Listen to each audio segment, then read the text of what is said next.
My daughter has a father. She has family.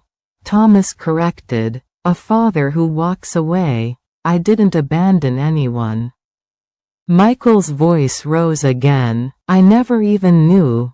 That's not how the courts would see it. 12 years of absence. No child support. No contact. That paints a very clear picture of a man who simply didn't care enough to stick around.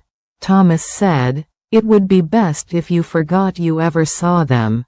"I won't forget." Michael's eyes locked on Thomas.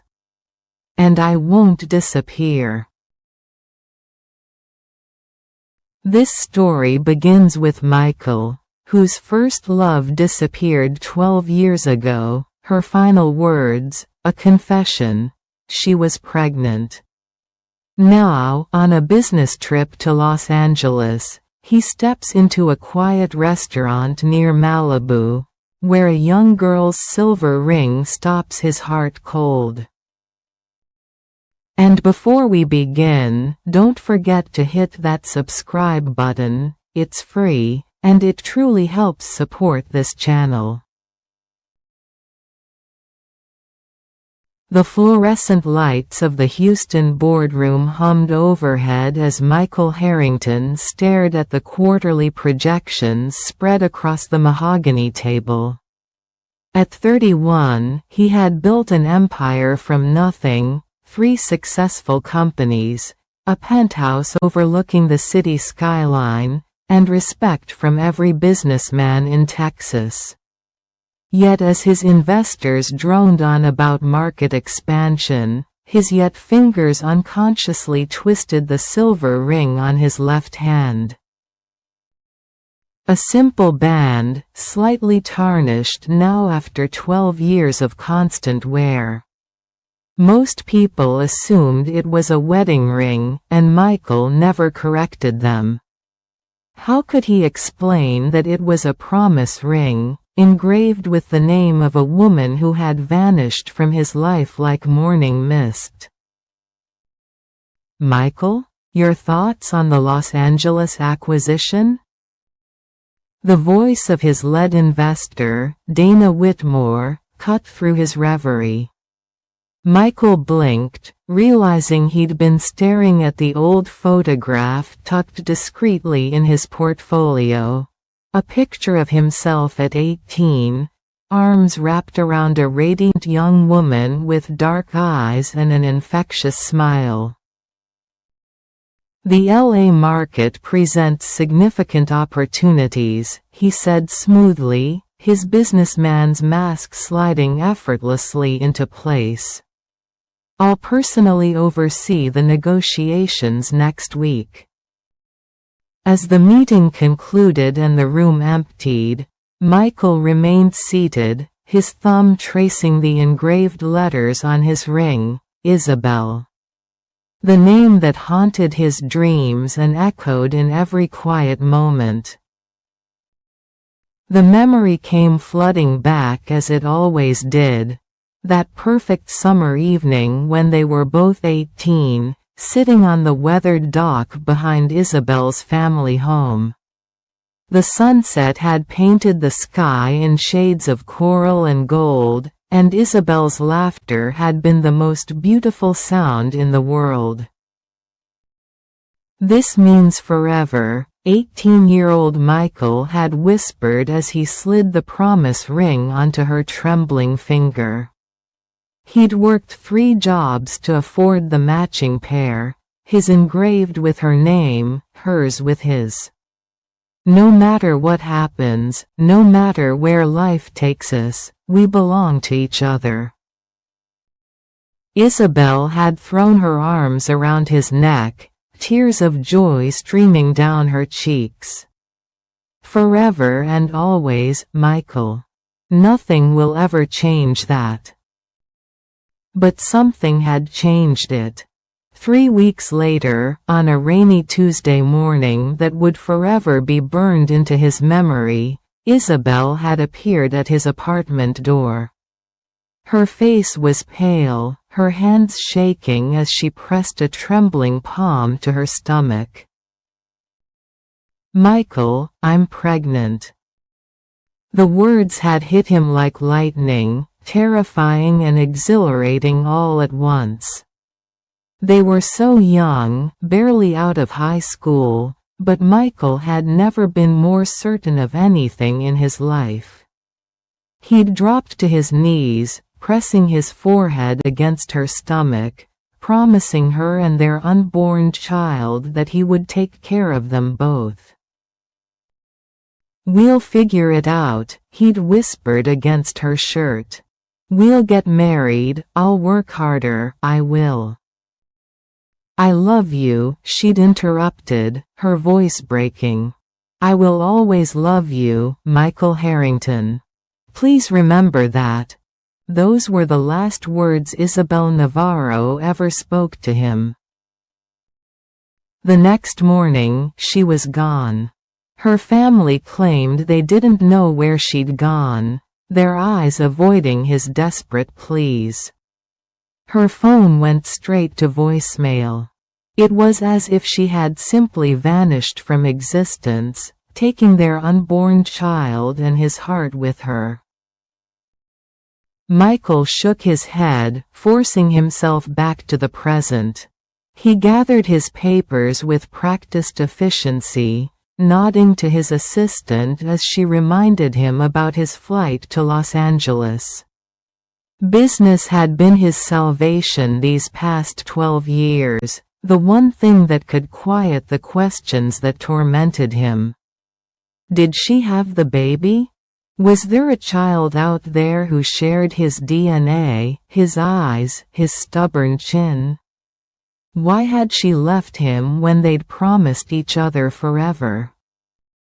As his private jet lifted off from Houston 3 days later, Michael pressed his face to the small window and watched his city shrink below. Los Angeles stretched ahead like a maze of possibilities, and something deep in his chest, something that had been dormant for 12 years, began to stir. The business dinner his LA associates had arranged was at some trendy rooftop restaurant in Beverly Hills, the kind of place where appearance mattered more than substance. Michael found himself walking past the valet, continued down the sidewalk. He needed air, needed space, needed something real in a city that seemed built on illusion. The small cafe in Malibu was exactly what he hadn't known he was looking for. Warm lighting spilled from large windows, and the sound of genuine laughter drifted from inside. Michael adjusted his tie and stepped through the door, immediately feeling overdressed among the casual beach crowd. He'd just settled into a corner booth when he heard it, a laugh so pure and joyful that it made his chest tighten with recognition. Not Isabel's laugh, but something eerily similar. His head turned automatically toward the sound, and his world tilted on its axis. A girl of about 12 sat at a table near the window, her dark hair catching the golden light as she gestured animatedly while telling some story. She had the kind of natural charisma that drew attention without seeking it, her eyes bright with intelligence and mischief. But it wasn't her face that made Michael's breath catch in his throat. It was the necklace she wore, a delicate silver chain with a small charm that glinted as she moved. Michael's hand flew instinctively to his own ring, his heart hammering as he leaned forward to get a better look. The charm was a ring. A simple, slightly tarnished silver ring that looked remarkably like the one currently cutting off circulation to his finger. "Mom," the girl called out, her voice carrying across the cafe with easy familiarity. Michael's world stopped completely. Isabel Navarro stepped into view from behind the counter, and 12 years collapsed into nothing. She was older, more reserved somehow, but still heartbreakingly beautiful. Her dark hair was shorter now, pulled back in a practical ponytail, and there were faint lines around her eyes that spoke of worries and sleepless nights.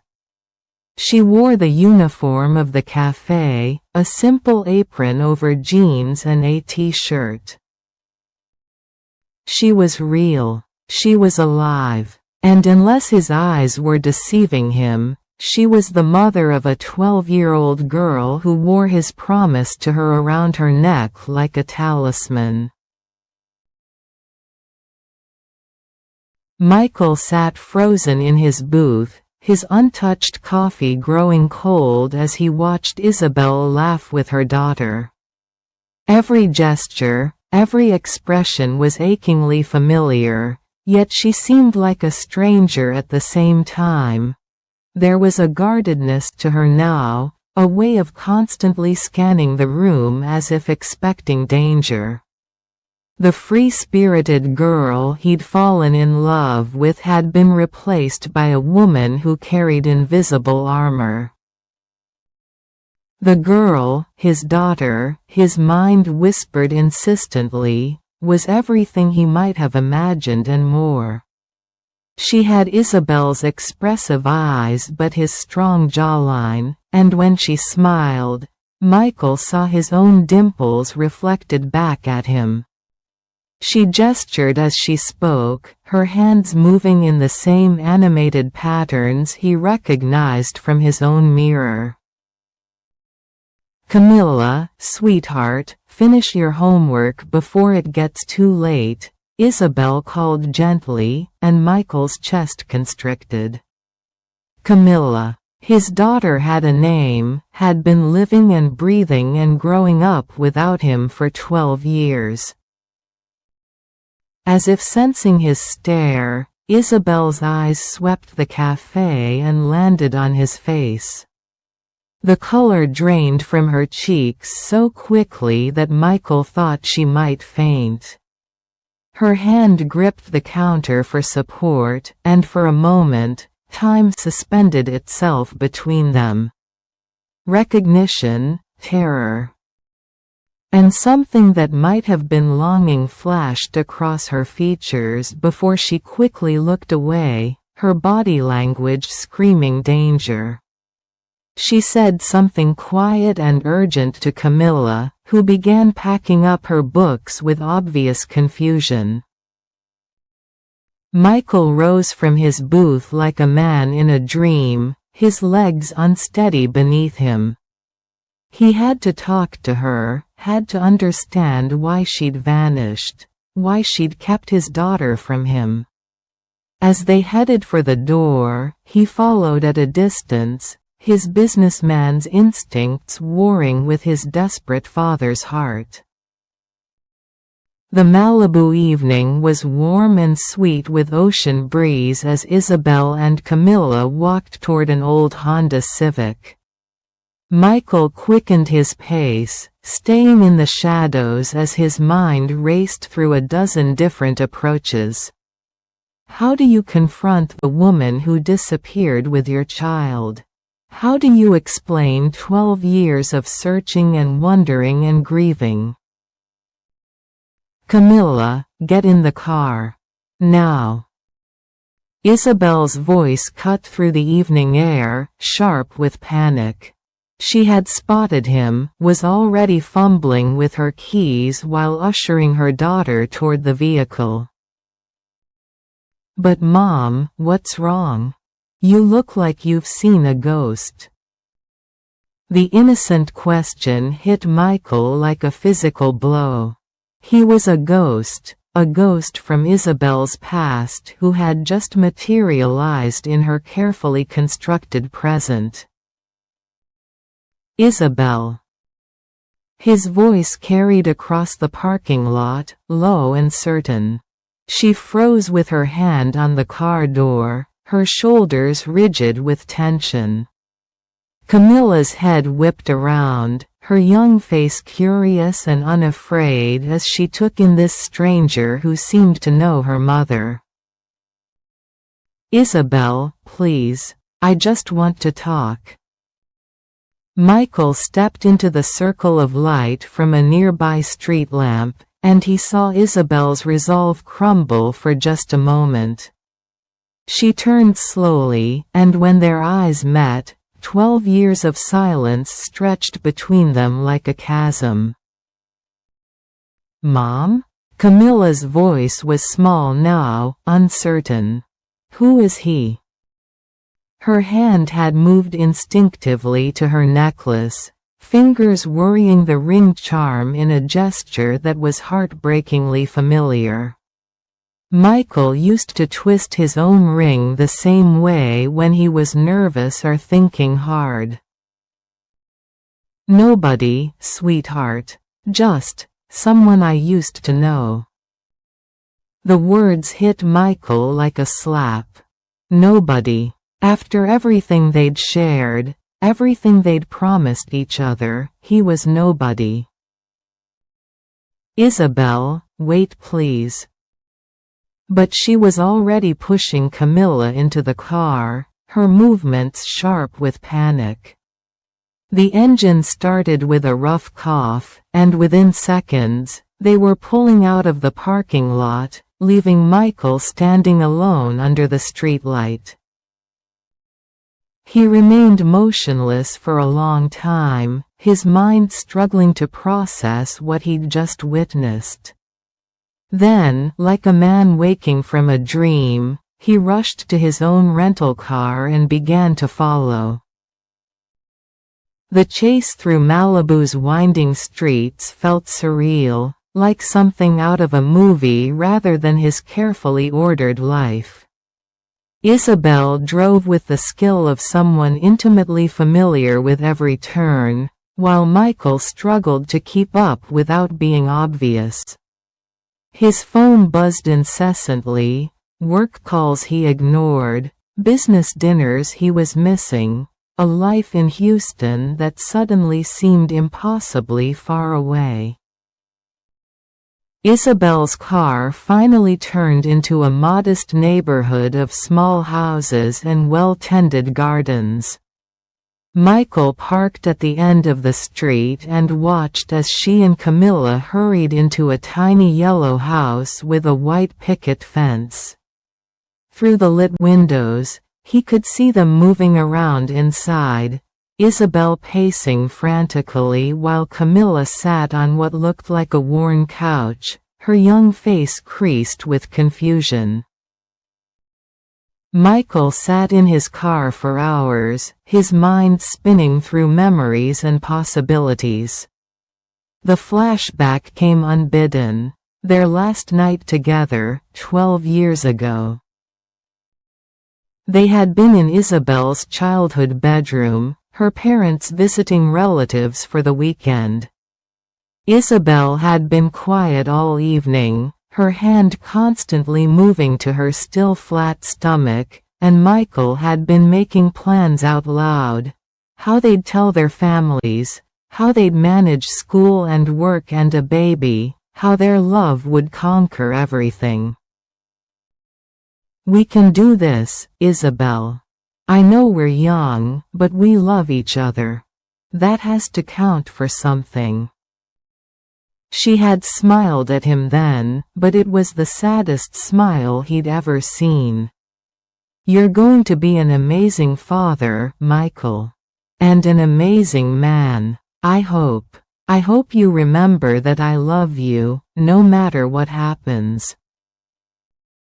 "Nothing's going to happen. We're in this together, remember? Forever and always." She had kissed him then with desperate intensity, as if she were trying to memorize the taste of his lips. He should have known something was wrong. Should have sensed that she was saying goodbye. Now, sitting in his rental car outside her house, Michael understood that nothing about that night had been a beginning. It had been an ending disguised as hope. His phone rang, jolting him back to the present. Katherine's name flashed on the screen. His sister, the one person in the world who knew how deeply Isabel's disappearance had wounded him. "Michael? You missed the conference call. Are you okay?" Michael stared at the little yellow house, at the warm light spilling from its windows. "Katherine, I found her." Silence stretched across the connection before Katherine's voice returned, careful and concerned. "Found who, Michael?" "Isabel. And I think, Katherine, I think I have a daughter." Inside the house, a shadow passed by the window, tall and slender, unmistakably Isabel. Tomorrow, he would have to figure out how to approach her, how to demand answers to 12 years' worth of questions. Tomorrow, he would have to find a way to become part of the life that should have been his all along. But tonight, he simply sat in the darkness and watched his family through lit windows, his promise ring catching the streetlight as he twisted it around his finger. Tomorrow, everything would change. "I'm coming home to you, Isabel," he whispered into the night air. "Both of you. And this time, I'm not letting go." Michael spent the sleepless night in his hotel room, alternating between pacing the floor and staring at his phone. By sunrise, he had made his decision.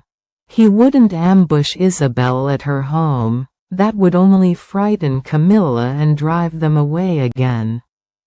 Instead, he would find a neutral place, somewhere public where Isabel might feel safe enough to talk. The coffee shop near Camila's school seemed like the perfect choice. Michael had done his research during the long night hours, using resources his business connections provided. Isabel worked part-time at 3 different places: the Malibu cafe where he'd found them, a small bookstore in Santa Monica, and a coffee shop that opened at dawn to catch the morning rush. A woman working 3 jobs to support herself and her daughter, also his daughter. Michael arrived before the morning rush, ordering a simple black coffee and positioning himself where he could see the entire shop. When Isabel emerged from the back room wearing a green apron and pulling her hair into that familiar ponytail, his heart clenched with a mixture of longing and pain. She moved with practiced efficiency, her hands steady as she prepared drinks and warmed pastries. But Michael could see the tension in her shoulders, the way her eyes constantly swept the room as if expecting trouble. This wasn't the carefree girl he'd fallen in love with. This was a woman who had learned to be afraid.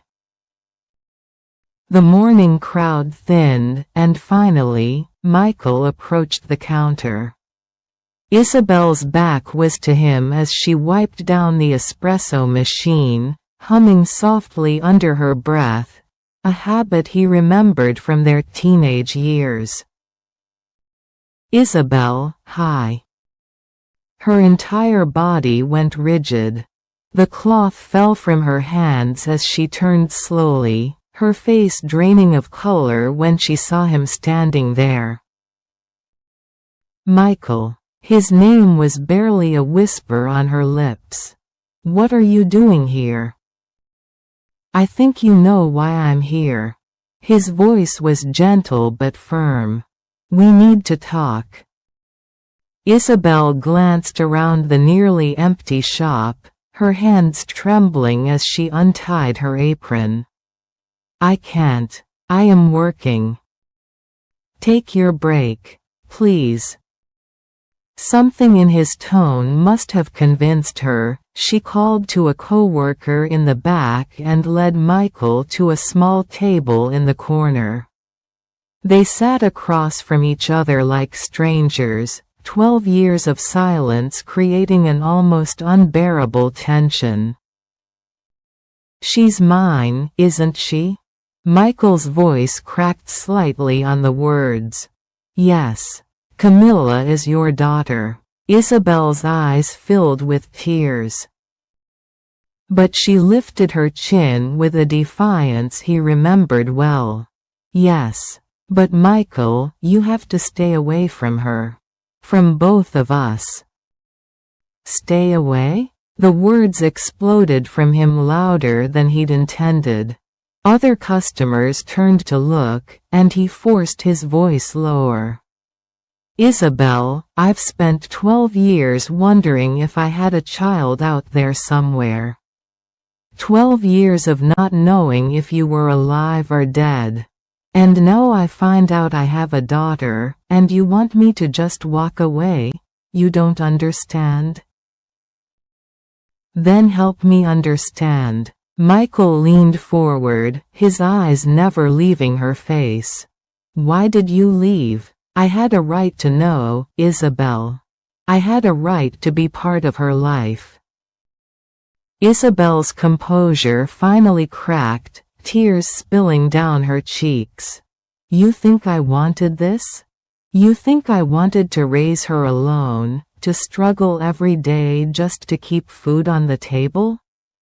You think I wanted to lie to her about who her father was?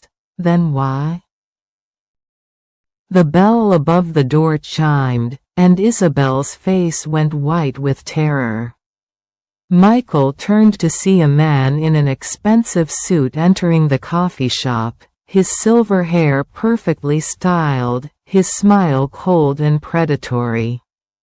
Everything about him screamed wealth and power, from his Italian leather shoes to the way he commanded the room simply by walking into it. Isabel, sweetheart, the man said, his voice smooth as silk and twice as dangerous. I was hoping I'd find you here. Michael watched Isabel shrink into herself, her hands shaking as she stood. Thomas, I'm working. I can't. Of course you can.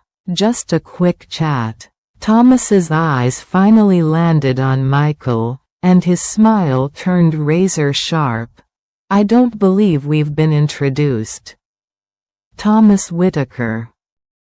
Michael rose to his full height, his business instincts screaming danger. Michael Harrington. Ah. Thomas's smile widened, but his eyes remained cold. The mysterious visitor from Houston. Isabel mentioned you might be in town. The possessive way Thomas spoke about Isabel made Michael's stomach turn. And you are? I'm Camila's guardian, Thomas replied smoothly. Michael felt like he'd been punched in the gut. Guardian? What do you mean, guardian? Thomas stepped closer to Isabel, his hand landing possessively on her shoulder. She flinched at the touch but didn't pull away. Isabel and Camila have been under my care for many years now. I've provided for them, protected them. They're like family to me. Like family? Michael's voice was dangerously low. Camila has a father. She has family. Had, Thomas corrected, his smile never wavering. Past tense. You see, Mr. Harrington, abandonment has legal implications. A father who walks away from his responsibilities forfeits his rights. I never abandon anyone. Michael's voice rose again, causing heads to turn. I never even knew. "That's not how the courts would see it," Thomas interrupted. 12 years of absence. No child support. No contact. That paints a very clear picture of a man who simply didn't care enough to stick around. Isabel looked like she might be sick. "Thomas, please." "It's all right, darling. Mr. Harrington just needs to understand the situation." Thomas's hand tightened on Isabel's shoulder, and Michael saw her wince. "You see, I have considerable influence in the family court system.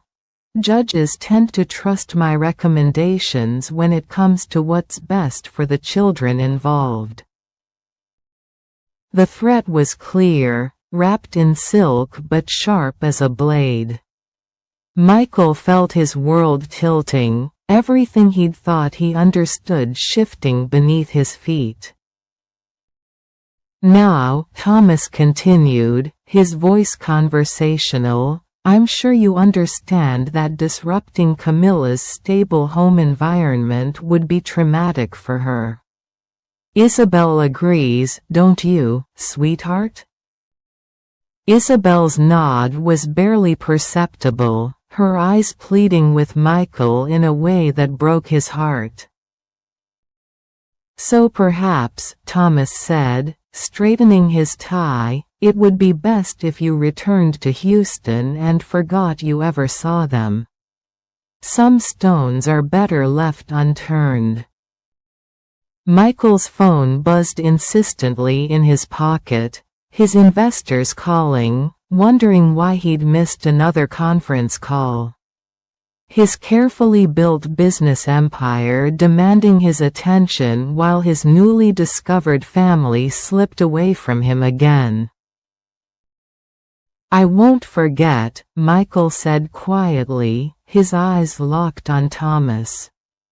"And I won't disappear." Thomas's smile finally faltered, replaced by something much more dangerous.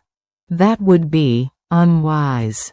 I'd hate for Isabel's employment situation to become complicated, or for questions to be raised about her fitness as a mother." The threat hung in the air like poison. Isabel made a small, broken sound, and Michael realized with sickening clarity that this man held some kind of power over her, something that went far deeper than legal guardianship. As Thomas guided Isabel away from the table, she looked back at Michael with eyes full of pain and apology. At the door, she whispered something that might have been sorry before Thomas ushered her outside. Michael sank back into his chair, his hands shaking with rage and helplessness. His phone continued to buzz, his business associates growing increasingly frantic, but all he could think about was the terror in Isabel's eyes and the way she'd flinched when Thomas touched her. Across town, in a modest house with a white picket fence, 12-year-old Camila Navarro sat at her computer, typing carefully into the search engine. The conversation at the coffee shop that morning had been brief, her mother rushing in to grab her purse, her face pale and worried. "Pack a bag, sweetheart. We might need to visit your grandmother for a while." "But Mom, school just started. And what about the man from last night? The one who seemed to know you?" Her mother had gone very still at that question. "What man?" "He called your name. He looked sad." Now, alone in her room while her mother worked her second job, Camila stared at the search results for Michael Harrington Houston. Pictures filled her screen, a successful businessman, and in one blurry image from what looked like a high school yearbook, A teenage boy with familiar eyes and the same stubborn chin she saw in her own mirror. Camilla's hand moved instinctively to her necklace. Her mother had given it to her when she was little, saying it was something precious that would keep her safe.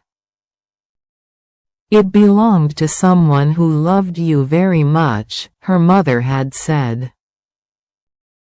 Camilla pulled the chain over her head and examined the ring closely for the first time in years. There, in tiny script around the inner band, Michael. Her breath caught in her throat. The sad man who had called her mother's name. The businessman from Houston whose eyes looked just like hers. Michael, she whispered to her empty room, and somehow, the name felt like coming home.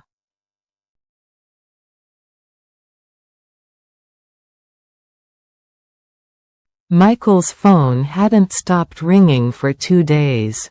His assistant, his business partners, his investors, everyone demanding to know why he was still in Los Angeles when critical deals were falling apart in Houston.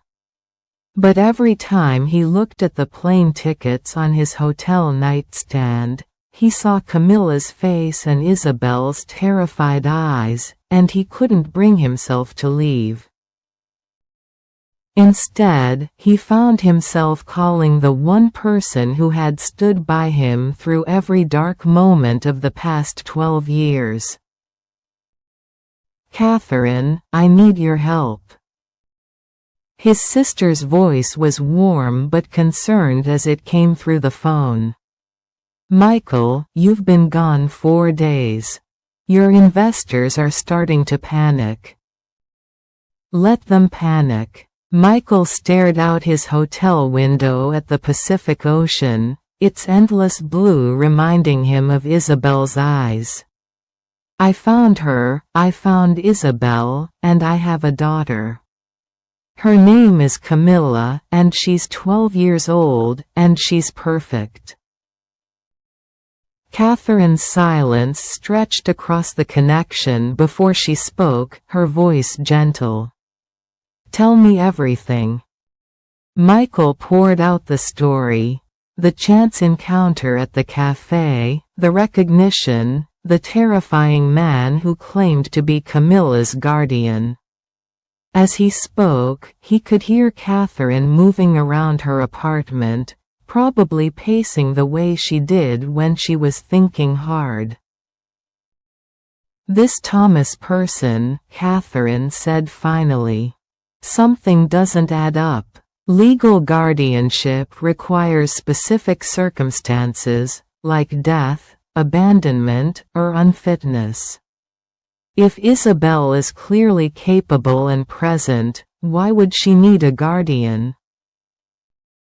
"I don't know. But Katherine, the way she looked at him, she's afraid of him. Really afraid." "Then you fight," Katherine said fiercely. "Michael, you've spent 12 years wondering about your child.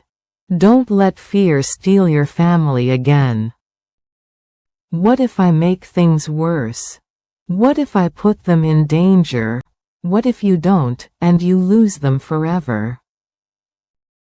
The question hung between them like a challenge. Michael closed his eyes, seeing Camilla's bright smile, the way she'd unconsciously touched her necklace when she was nervous, just like he did with his ring. "She wears it, Katherine. The ring I gave Isabel. Camilla wears it on a chain around her neck." Katherine's sharp intake of breath told him she understood the significance. The promise ring wasn't just jewelry, it was a connection, a thread between past and present that had somehow survived 12 years of separation. "Then she knows, on some level. Maybe not consciously, but she knows she belongs to you too." The next morning, Michael found himself parked outside Westfield Middle School, watching groups of students stream through the front gates. He felt like a stalker, but he needed to see Camila again, needed to confirm that she was real and not just a dream born of 12 years of longing. He spotted her immediately. Her distinctive laugh carried across the schoolyard as she walked with a group of friends. Even from a distance, he could see the silver chain around her neck, the small charm catching the morning sunlight. She saw him, Michael's heart hammered.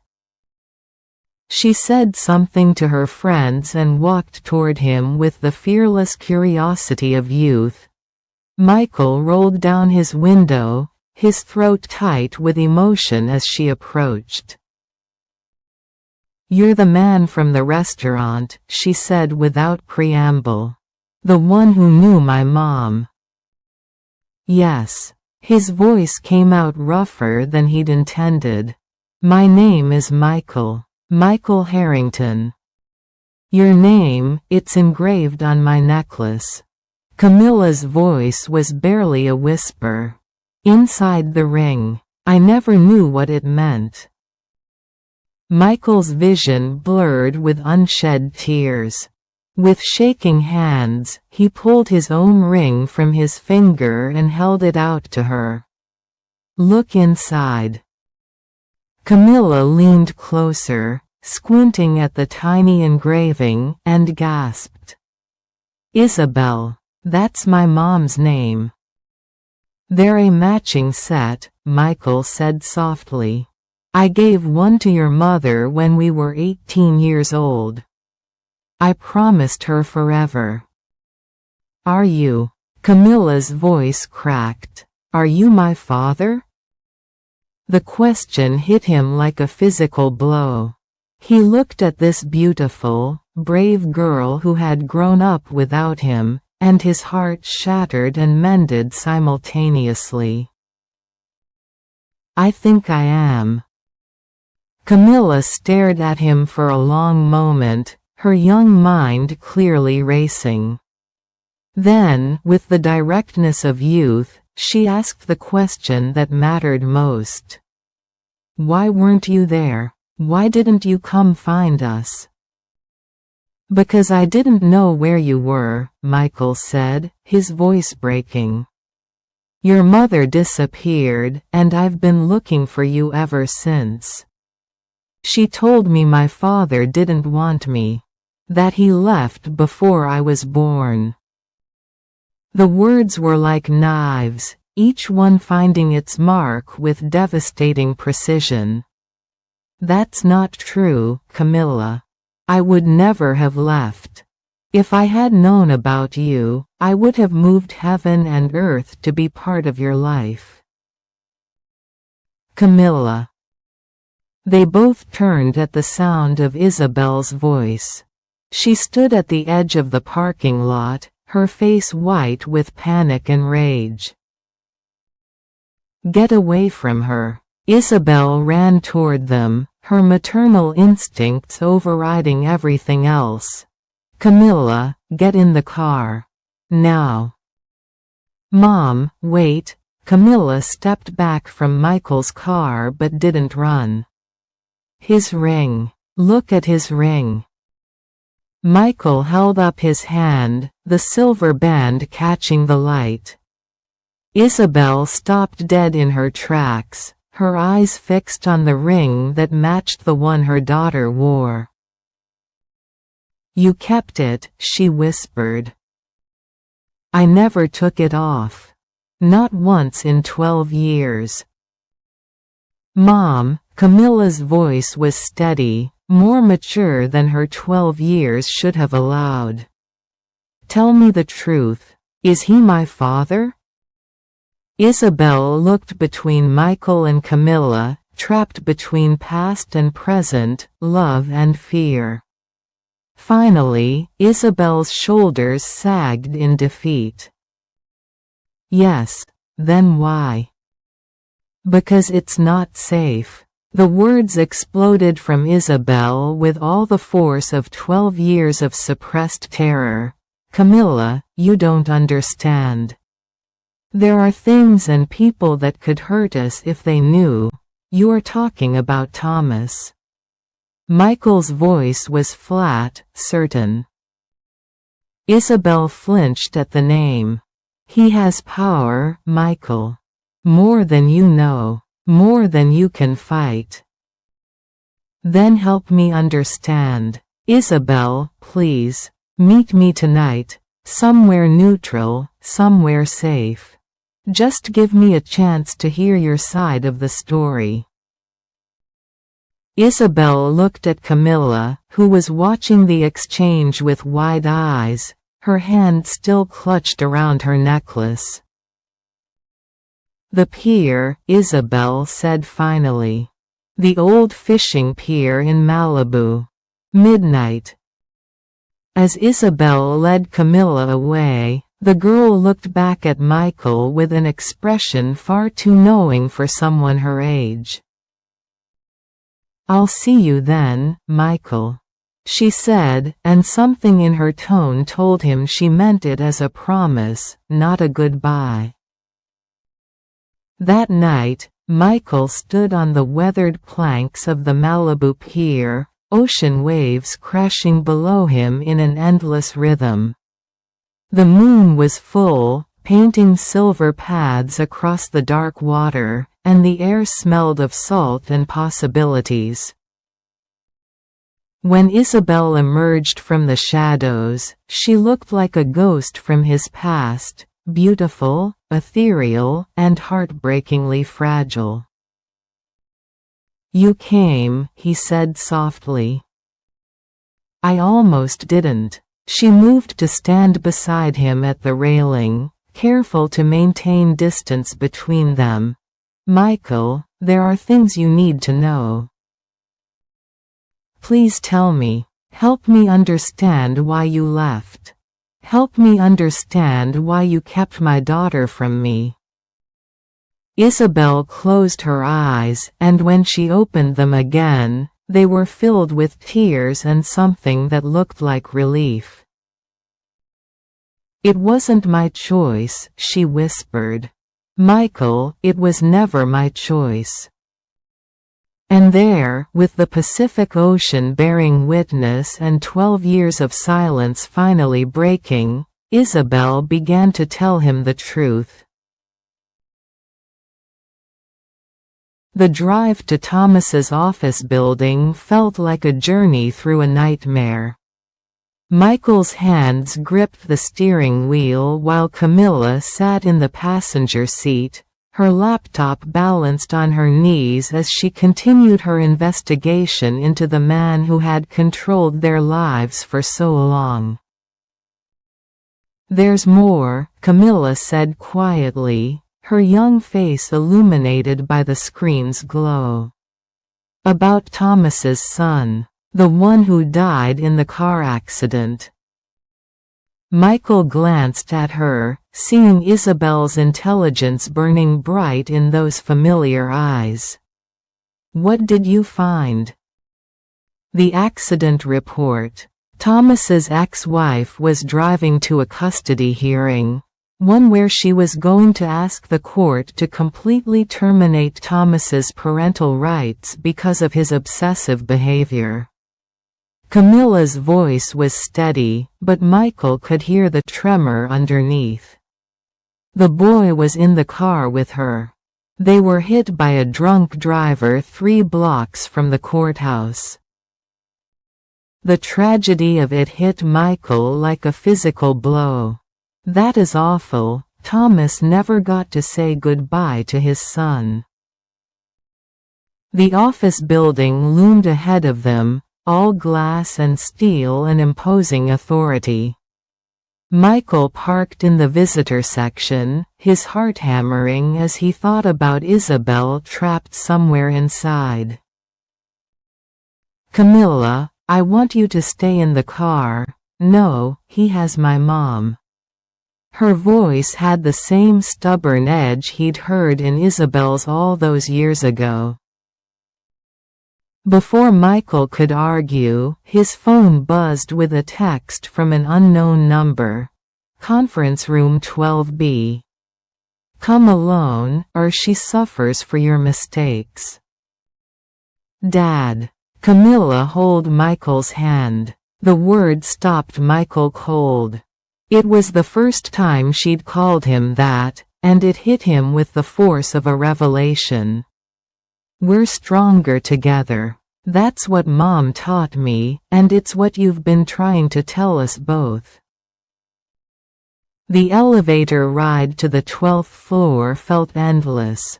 Michael's reflection in the polished steel doors showed a man transformed, no longer the lonely businessman who'd walked into that Malibu cafe, but a father ready to fight for his family. Conference room 12B. No windows, thick walls, and an oppressive atmosphere that spoke of intimidation and control.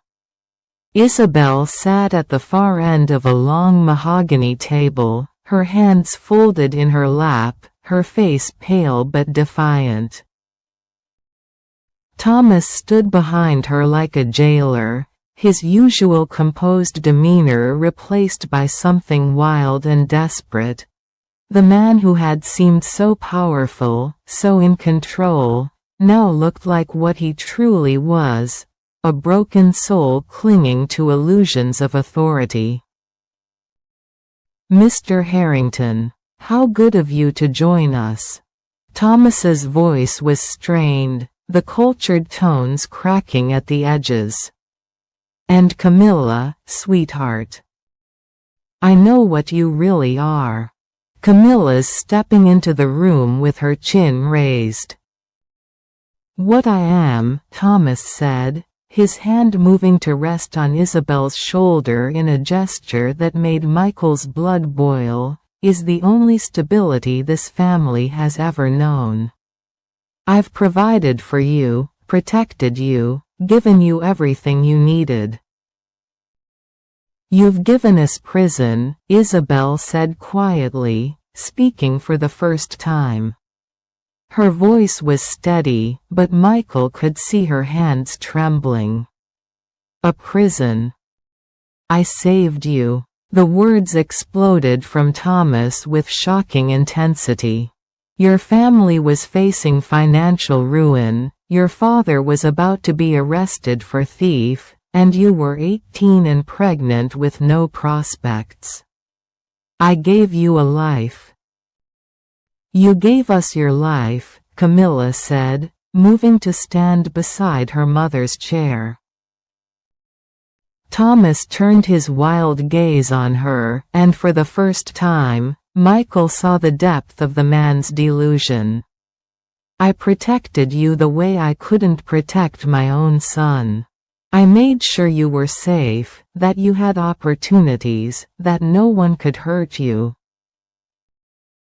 Except you, Michael said quietly. You were the one hurting them. I was preventing hurt. Thomas's composure finally shattered completely. Do you know what it's like to lose a child? To know that if you'd just fought harder, been more vigilant, refused to let them go, they might still be alive? The pain in his voice was genuine, raw, and absolutely heartbreaking. Michael found himself feeling something he'd never expected, pity for this broken man. Thomas, Isabel said gently, and something in her tone made everyone in the room go still. I know about the accident. About your son. Thomas staggered backward as if she'd struck him. You don't know anything. I know that David was 7 years old when he died. I know that he had your eyes and your stubborn streak.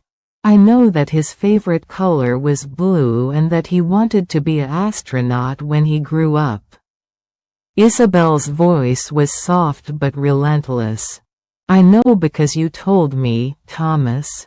In the early days, when you were helping us, you used to talk about him. Thomas's face crumpled, 12 years of suppressed grief finally breaking free. He should have been with me. If the courts had listened, if they'd understood that I was just trying to protect him.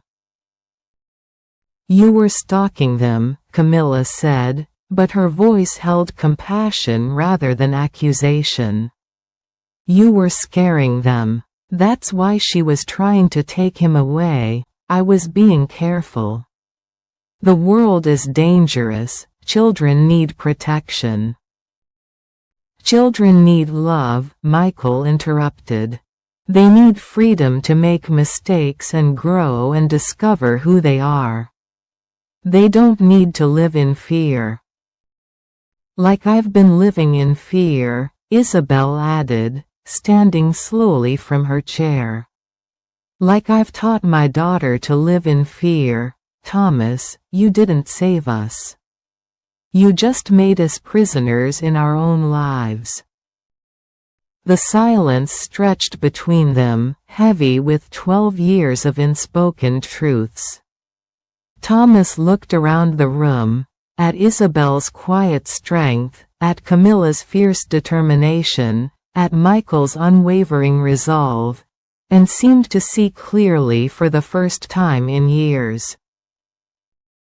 I never meant. He sank into one of the leather chairs, suddenly looking every one of his 48 years.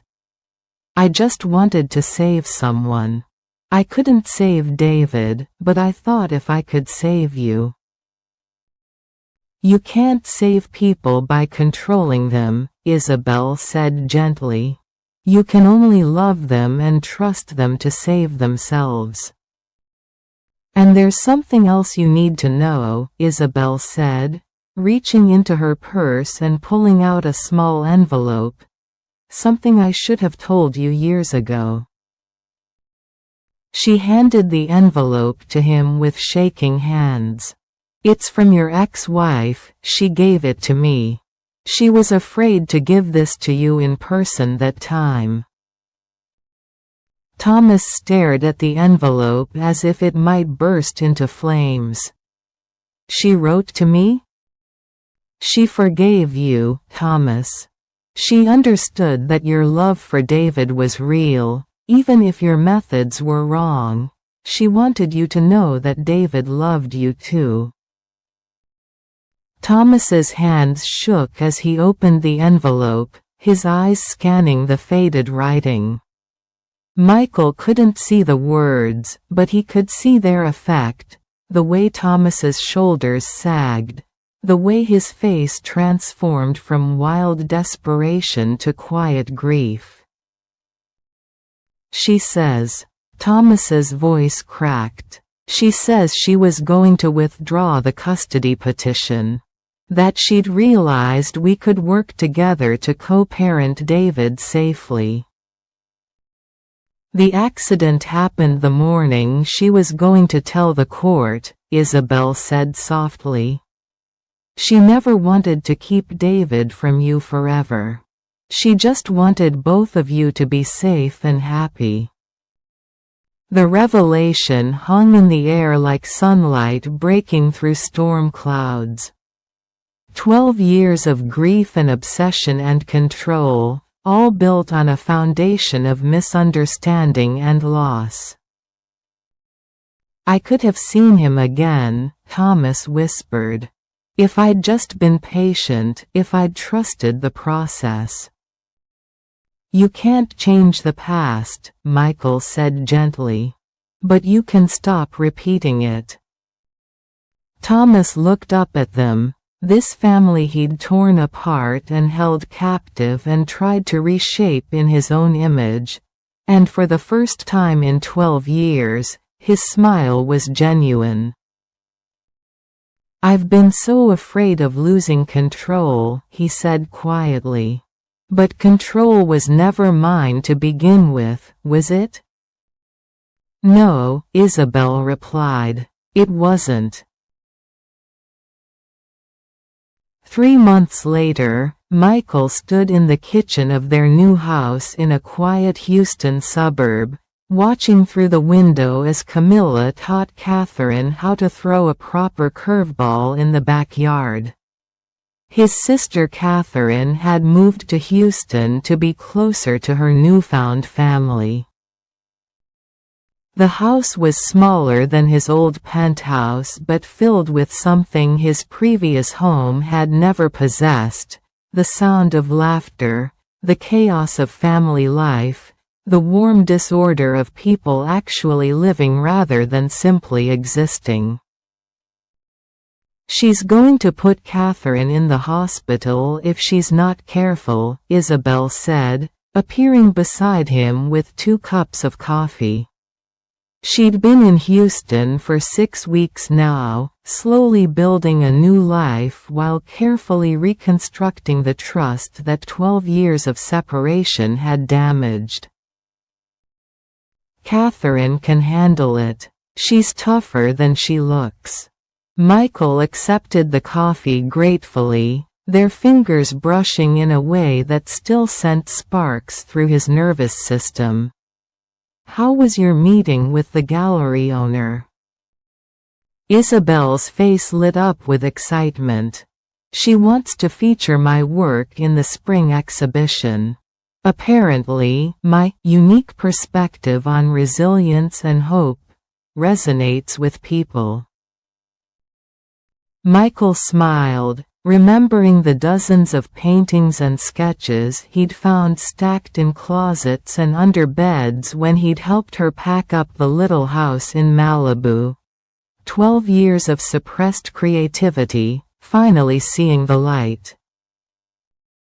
"I'm proud of you," he said simply. "I'm proud of us," she replied, and the weight of that small word, "us," settled over them like a blessing. The legal proceedings had been surprisingly swift once Thomas had voluntarily withdrawn all claims to guardianship and provided testimony about his own manipulative behavior. Katherine's research had uncovered enough evidence of Thomas's pattern of control to prompt investigations into his other cases, leading to reunifications for 2 other families who had been trapped in similar situations. Thomas himself had quietly entered therapy and sold his practice, using the proceeds to establish a grief counseling foundation for parents who had lost children. It wasn't redemption, exactly, but it was a start. "Mom. Dad. Come watch this." Camilla's voice carried across the yard, and Michael felt his heart skip the way it always did when she called him Dad. Several months, and he still wasn't used to the fierce joy of being someone's father. They walked out into the warm Houston evening, joining Katherine on the back porch as Camila wound up for another pitch. "She's got your competitive streak," Katherine observed, rubbing her shoulder where one of Camila's fastballs had connected earlier. "And Isabel's artistic soul," Michael replied, watching as his daughter adjusted her grip with the focused intensity of a young professional. "She wants to design baseball stadiums when she grows up, architecture and athletics. She'll probably end up building the ballparks she plays in." Isabel laughed, the sound light and free in a way it hadn't been since they were teenagers. "She told me yesterday that she wants to design a stadium with an art gallery built into the outfield walls. So people can appreciate culture and sports at the same time." "Of course she does." Michael shook his head in amazement. Months of getting to know his daughter had been a constant series of delightful surprises. She was brilliant and creative and stubborn and kind, with opinions about everything from space exploration to environmental policy.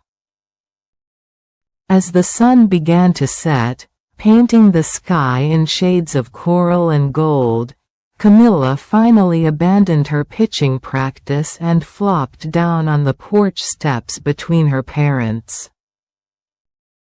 "I got a letter from Thomas today," she said without preamble. Michael felt Isabel tense beside him. Thomas had been sending letters periodically, not to them, but to the foundation he'd established, updating them on his progress and the families his confession had helped reunite. "What did he say?" Isabel asked carefully. "He's been working with a therapist who specializes in grief and control issues. And he wanted me to know that he's proud of how brave I was that day in the hotel room." Camila leaned against Michael's shoulder, her voice thoughtful. "He also said he's sorry it took him so long to realize that loving someone means letting them be free." "That's very mature of him," Michael said, surprised to find that he meant it. "I think he's going to be okay," Camila said. "Different, but okay. People can change, can't they?" "Some people," Isabel replied. "The ones who want to change badly enough." They sat in comfortable silence as the stars began to appear overhead. Katherine had gone inside to start dinner, and the evening air was filled with the sounds of suburbia, children playing, lawn-mowers humming, the distant laughter of neighbors. "I have something for you," Camila said suddenly, reaching into her pocket and pulling out the silver chain she'd worn for so many years. But the ring charm was no longer attached to it. Instead, she held the small silver band in her palm, offering it to Michael. "I think it's time this went back where it belongs," she said simply. Michael stared at the ring, the symbol of a promise made when they were too young to understand what forever really meant, but old enough to mean it with their whole hearts. "Dad, Mom never stopped loving you," she continued matter-of-factly. "I could see it in her face every time she looked at that ring around my neck. And you never stopped loving her, or you wouldn't have kept yours all these years." She stood up and moved to sit on Isabel's other side, taking her mother's left hand in both of hers. Michael looked at Isabel, older now, marked by hardship and struggle, but still the most beautiful woman he'd ever seen. Her dark eyes were bright with unshed tears, and when she smiled, it was the same radiant expression that had captured his heart when they were both 18 and thought they could conquer the world. "Isabel Navarro," he said softly, sliding off the porch step to kneel in front of her the way he had all those years ago. "I made you a promise when we were kids. I promised you forever, and I meant it then just like I mean it now." He held up the ring, the silver band catching the light from the porch lamp. "I can't give you back the 12 years we lost, but I can give you all the years we have left. Will you marry me? Will you let me spend the rest of my life proving that some promises are worth keeping?" Isabel's tears spilled over as she held out her hand, and Michael slipped the ring onto her finger where it belonged. "Forever and always," she whispered, echoing the words they'd spoken as teenagers. "Nothing will ever change that." Camila threw her arms around both of them, and for a moment, they were complete, three people who had found their way back to each other despite impossible odds. "Hey," Katherine called from the kitchen doorway, "dinner's ready, but if you're all going to keep being disgustingly romantic, I'm eating yours too." They laughed, separating reluctantly but keeping their hands linked as they headed inside. As they reached the door, Camila looked back at Michael with mischief dancing in her eyes. "So does this mean I get to be the maid of honor?" "You get to be whatever you want to be," Michael replied, ruffling her dark hair. "As long as you want to be our daughter." "Forever and always," she said, echoing her parents' promise. And as they walked into their warm, bright house filled with the sounds of family and the promise of tomorrow, Michael realized that sometimes the best things in life were worth waiting for, even if the wait lasted 12 years. The ring on Isabel's finger caught the kitchen light, no longer a symbol of loss but a testament to love's ability to endure, to survive, and ultimately, to triumph. Some promises, Michael thought as he watched his wife and daughter argue good-naturedly about wedding plans over Katherine's lasagna, really were forever. Thank you for listening. Don't forget to hit the subscribe button for more heartwarming stories to enjoy. The words poured from Isabel like water from a broken dam, 12 years of buried secrets spilling into the moonlit night. Michael stood frozen beside her on the pier, his hands gripping the weathered railing as she painted a picture of manipulation and control that made his stomach turn. "I was 18 and terrified," Isabel whispered, her voice barely audible above the crash of waves. "When I found out I was pregnant, I thought I could handle anything as long as we were together. But Thomas, he had other plans." "How did he even know about you? About us?" Isabel's laugh was bitter and broken. "His family has been practicing law for 3 generations. Everyone knows the Whitaker name, judges, police chiefs, politicians. Thomas was already making connections, building his network. And my family." She paused, wrapping her arms around herself against the ocean breeze. "My father worked construction for one of Thomas's clients. We were nobody to people like him." Michael felt ice form in his veins as understanding began to dawn. "He threatened your family." "More than threatened. He showed me documents. Proof that my father had been skimming materials from job sites to build our back deck, to fix our roof. Small things, things any desperate father might do to take care of his family, but Thomas made it clear that one phone call from him could put my father in prison." The memory came flooding back to Michael. How Isabel's father had always seemed nervous around authority, how their modest house had suddenly sprouted improvements that summer. Details he'd been too young and in love to question. But that wasn't enough for him, Isabel continued, her voice growing stronger with each word. "Thomas told me he could make it all disappear. The theft charges, the debt, everything. All I had to do was leave you."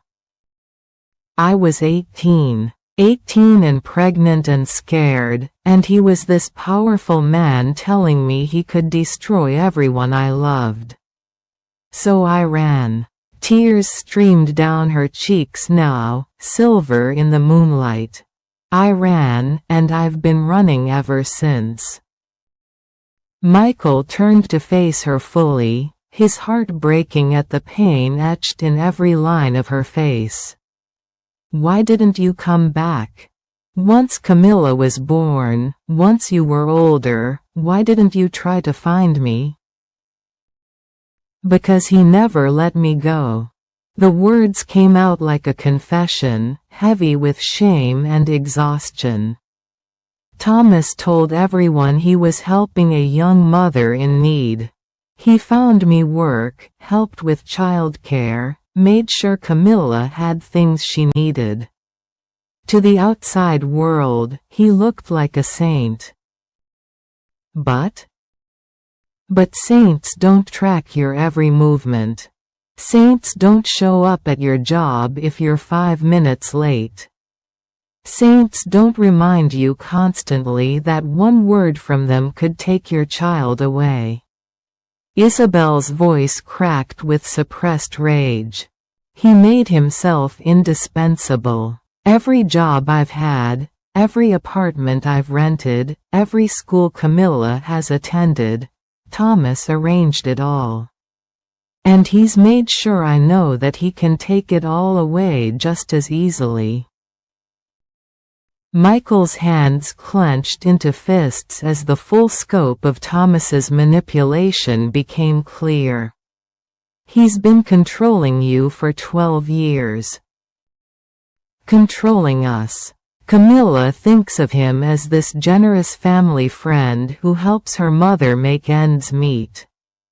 She has no idea that birthday gifts, school field trips, every opportunity she's had has come with strings attached. Isabel, we can fight this. I have resources now, lawyers. You don't understand. Isabel grabbed his arm, her fingers digging into his jacket. Thomas doesn't just have influence. He has judges in his pocket, social workers who owe him favors, private investigators who report directly to him. He's spent 12 years building a case that I'm an unfit mother who needs his guidance. And now that you're here. She trailed off, but Michael could fill in the blanks. Now he sees me as a threat. This morning, after you left the coffee shop, Thomas came back.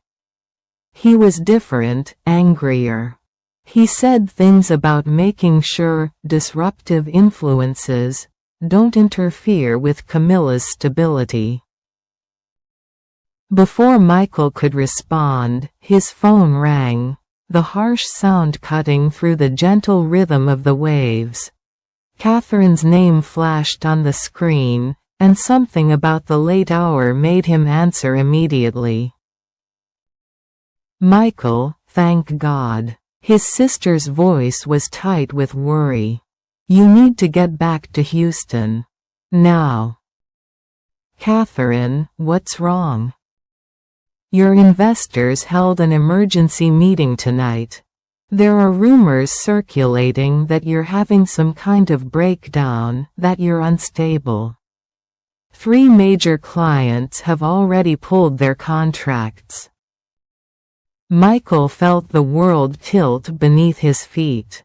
What kind of rumors? They're saying you abandoned critical business meetings and got involved in a legal situation, that you can't be trusted with major investments. Isabel had gone white beside him, her hand pressed to her mouth in horror. She knew, just as Michael was beginning to understand, exactly who was behind this attack. Katherine, I need you to do something for me. I need you to look into Thomas Whitaker's background. Dig deep, lawsuits, complaints, anything that might.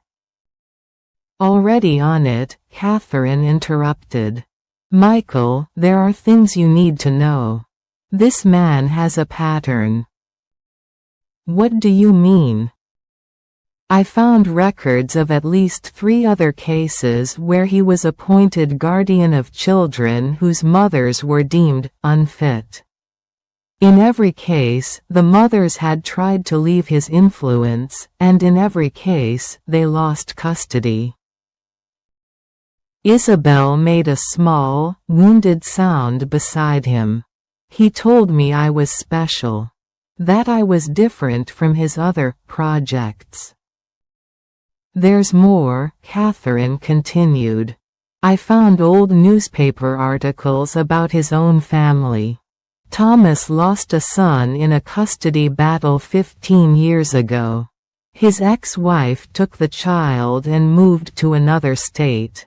The boy died in a car accident before Thomas could appeal the custody decision.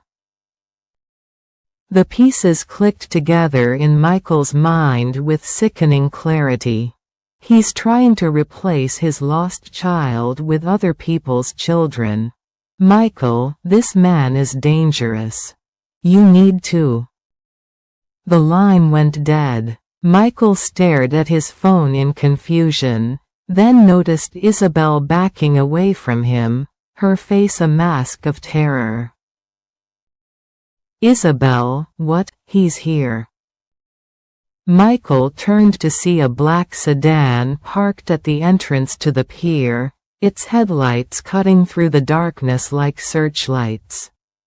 A figure emerged from the driver's seat, tall, imposing, unmistakably Thomas. Isabel, darling, it's quite late for a stroll. Thomas's voice carried across the wooden planks, smooth and cultured but with an underlying threat that made Michael's skin crawl. And you, Mr. Harrington. I thought we had an understanding. We had a conversation, Michael replied evenly, moving slightly in front of Isabel. Not an understanding. Thomas smiled, but it was the kind of smile a shark might wear. I'm afraid there's been a misunderstanding about your business situation. Such a shame when a promising company falls apart due to poor leadership decisions. And one call, Mr. Harrington. That's all it takes. One call to the right person, and Isabel here could lose custody of Camila. Poor mental state, history of running away, association with unstable individuals. You can't do that. Can't I? Isabel, tell him about the psychological evaluation I arranged for you last year. The one that concluded you suffer from anxiety and attachment disorders. Perfectly understandable, of course, for a single mother under stress. But in the wrong hands, such documentation could be quite damaging. Isabel was trembling now, and Michael realized with growing horror that Thomas had spent years building an inescapable prison around her and Camila. Every kindness had been a chain, every favor a weapon to be used later. What do you want? Michael asked quietly. I want you to go back to Houston and rebuild your crumbling empire. I want you to forget you ever saw Isabel or Camila. And in return, I'll let them continue their quiet little life under my protection. And if I refuse? Thomas's smile widened. Then soon, Camila will wake up in a foster home while Isabel undergoes psychiatric evaluation. By the time the courts sort everything out, if they ever do, that bright little girl will be traumatized beyond repair, and well, these facilities can be quite stressful for someone with her delicate constitution. The threat hung in the night air like poison. Michael looked at Isabel, saw the defeat in her eyes, and realized that Thomas had won this round before it even began. "You have 24 hours to make your decision, Mr. Harrington. Choose wisely." As Thomas walked back to his car, his footsteps echoing ominously on the wooden pier, Michael felt his world crumbling around him. In the distance, he could see the lights of Malibu, warm and inviting, hiding the truth that his daughter lived somewhere in that glow, unaware that her entire world hung in the balance. "I'm so sorry," Isabel whispered beside him. "Michael, I'm so sorry I brought this into your life." But Michael was thinking about Katherine's research, about his patterns and lost children, about a man whose grief had twisted into something monstrous. Thomas might have won this battle, but the war was far from over. "Don't apologize," he said quietly, his hand finding hers in the darkness. "Not for raising Camila. Not for surviving, and not for finally telling me the truth." As they walked back toward shore, neither of them noticed the small figure hidden behind the lifeguard station, a 12-year-old girl who had followed her mother and discovered the truth about the man who claimed to be her protector.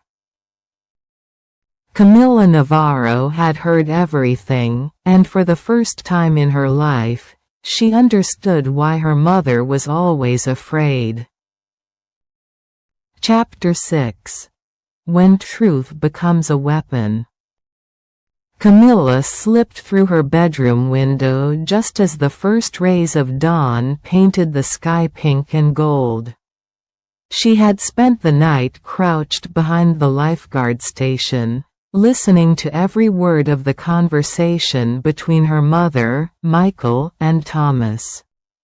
Her world, everything she thought she knew about her life, had shattered in the space of an hour. Thomas wasn't the generous family friend she'd always believed him to be. He was a manipulator, a controller, a man who had stolen her real father from her before she was even born. And her mother, brave, strong Isabel, had been living in a prison of fear for 12 years, sacrificing her own happiness to protect her daughter. Camila sat on her bed, turning the ring charm over and over in her fingers. Michael's ring. Her father's ring, the symbol of a love that had been torn apart by Thomas's cruelty. She pulled out her mom's laptop and began typing with the fierce determination that her teachers often said reminded them of a young lawyer. If Thomas Whitaker thought he could destroy her family without a fight, he was about to learn that Camila was her father's daughter in more ways than one. 3 hours later, Michael sat in his hotel room, staring at his phone as it buzzed with increasingly frantic calls from his business associates. His empire, everything he'd built to prove he was worthy of the family he'd lost, was crumbling while the family he'd found remained just out of reach. Katherine had been calling every hour with updates that grew progressively worse. More investors were pulling out, citing concerns about Michael's mental stability and obsessive behavior. Someone was feeding them information, painting a picture of a man who couldn't be trusted with their money. A soft knock at his door made him look up. When he opened it, he found Camila standing in the hallway, her school backpack slung over one shoulder and a manila envelope clutched in her hands. "We need to talk," she said with a maturity that broke his heart. Michael let her in, marveling at how she seemed to fill the space with her presence despite her small stature. She moved with Isabel's grace but carried herself with a confidence that was entirely her own.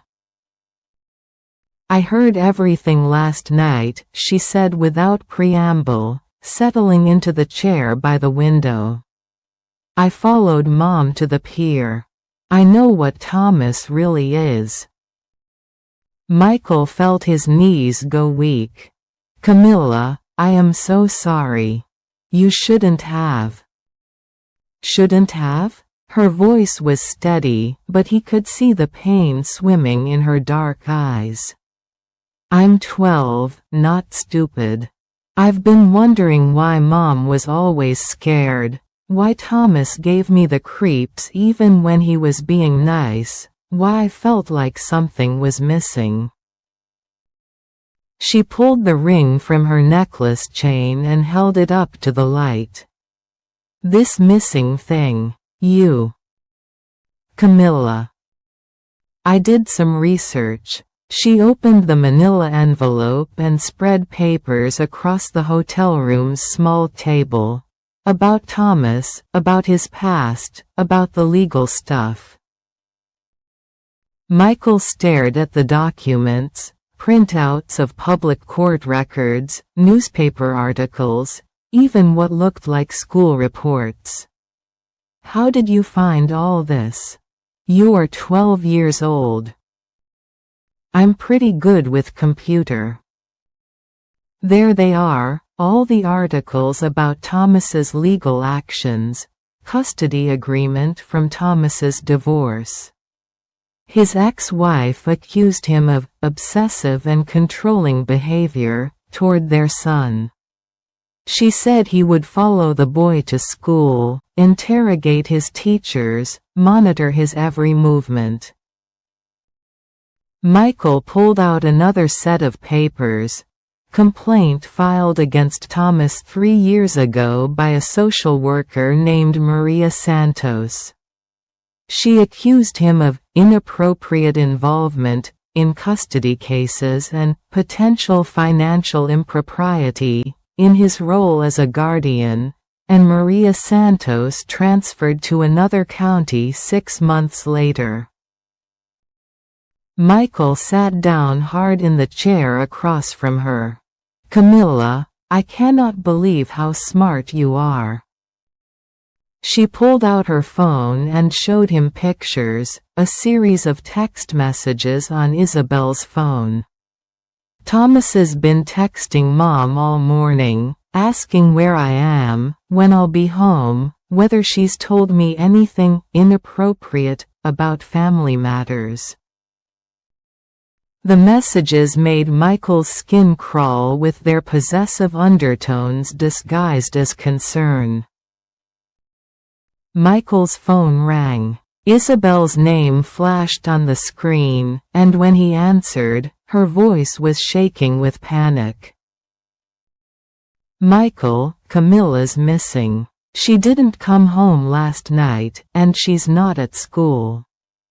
Thomas is going crazy, threatening to call the police, to file papers claiming I've lost control of her. She's here, Isabel. She's safe." "What? How did she?" "I'll explain everything. Can you meet us?" "Thomas has been following me all morning. He's outside my work right now, watching." Isabel's voice broke off abruptly. "Isabel? Isabel." The line went dead. Camila had gone pale, her phone showing the same disconnection. "He took her phone," she whispered. "He's done it before when he thinks Mom is being unreasonable." Michael was already grabbing his jacket. Where would he take her? His office.